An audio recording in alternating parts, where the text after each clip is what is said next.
What's up guys, Nick here again, and today sa video ito mag-unbox tayo ng parts ng ating Mio i125S. Kararating lang na ito siya. Set eagle bracket para sa ating Mio i125S. So, i-unbox natin. Ang SRP pala nito, SRP, alam kung nakikita sa akin, ang SRP pala nito is 2,000 pesos, pero nabili ko lang siya sa marketplace na 1,400 pesos. So, medyo nakatipid na rin, mababa siya ng konti kumpara sa iba na 1,715, pero ito at least 1,400 lang. And yun, so let's go! Buksan na natin. Kung nakita nyo, yung aking Mio i125 mayroon ng box yun, pero gustong palitan kasi tumatama yung bracket, yung HRV bracket niya dun sa may air filter cover. So medyo nagasgas na yun, so gustong palitan natin. So first,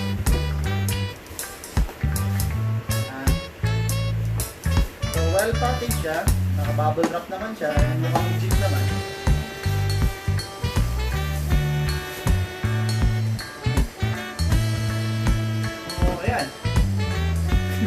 Yun na yung unboxing. Napaka-anticlimactic na.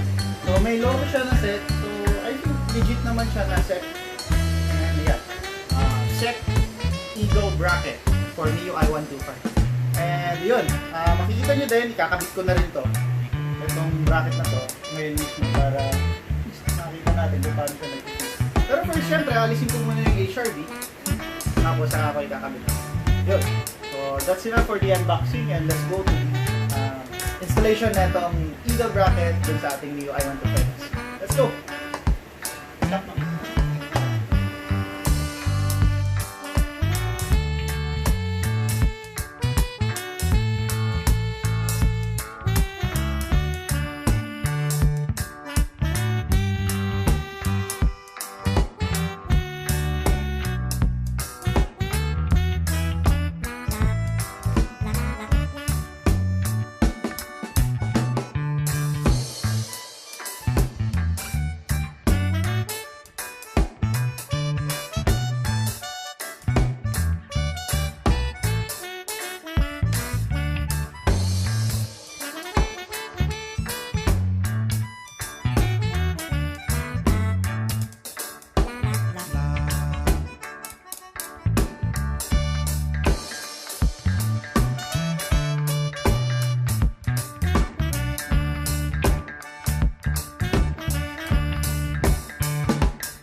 subscribe.